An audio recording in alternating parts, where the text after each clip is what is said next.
নমস্কার বন্ধুরা, আমি তোমাদের সুদীপা। আজকে তোমাদের সাথে শেয়ার করব গুড়জালি মাছের ঝাল কিভাবে বানাতে হয়। প্রথমে তো গুড়জালি মাছটাকে নুন হলুদ মাখিয়ে তারপরে সেটাকে ভেজে নিলাম। তারপর সেটা ভাজা হয়ে গেলে কড়াইয়ের মধ্যে তেল গরম করার দরকারও নেই, যেই তেলটা ছিল মাছ ভাজার পর সেই তেলটা দিয়ে রান্না করলেই হবে। সেই তেলের মধ্যে কালো জিরে ফোড়ন দিলাম।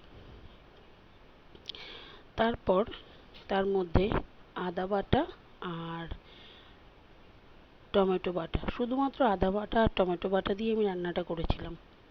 আদা বাটা টমেটো বাটাটা তেলের মধ্যে দিয়ে দিলাম। তারপর একটু সেটাকে নেড়ে নিলাম।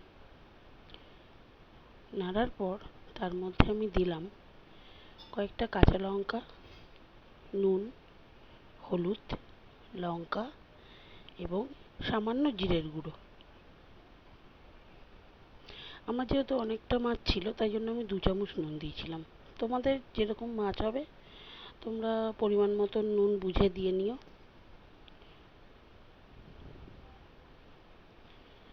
তারপরে আমি এটাকে একটু ভালো করে নাড়িয়ে চাড়িয়ে নিয়ে তার মধ্যে একটু জল দিয়ে দিলাম।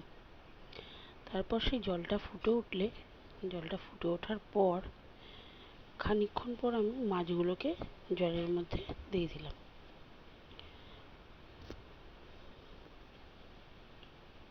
জানো তো, আজকে আমার বর বাজারে গিয়ে পাবদা মাছের জায়গায় গুড়জালি মাছ দেখতে পেয়েছে। যাই হোক, সবাই এটা করে খেয়েও কিন্তু খেতে দারুণ হয়েছিল। মাছগুলোকে এবার আস্তে আস্তে দিয়ে দিলাম।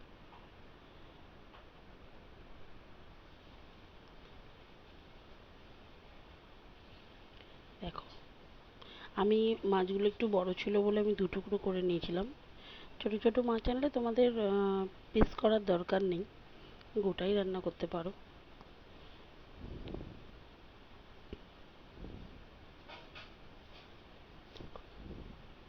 মাছগুলো খুব কড়া করে ভাজবে না, হালকার উপরে ভাজবে। আমি অতটা গুছিয়ে কথা বলতে পারি না। তারপর ঝোলটা ফুটে গেলে তার মধ্যে ধনেপাতা দিয়ে দিও। আর আমি একটা জিনিস শুনেছি যে ধনেপাতা দেওয়ার থেকে নাকি ধনেপাতার যে গাছের যে ডাঁটিগুলো নিচের, সেগুলো নাকি গন্ধ বেশি হয়, স্বাদটাও নাকি বেশি লাগে খেতে। তাই জন্য সেগুলো একটা দিদা বলেছে একদিন। তো সেই জন্য আমি কিছুটা ডাঁটি কেটে দিয়ে দিলাম, তোমাদের দেখালাম। সত্যিই তাই, টেস্টটা অনেক ভালো হয়েছিল। শুধু ধনেপাতা দেওয়ার থেকে ধনেপাতার ডাঁটিও যদি তোমরা কেটে দাও, টেস্টটা সত্যিই ভালো হয়। তোমরা আমার চ্যানেলটাকে সাবস্ক্রাইব করে দিও, লাইক কমেন্ট করো।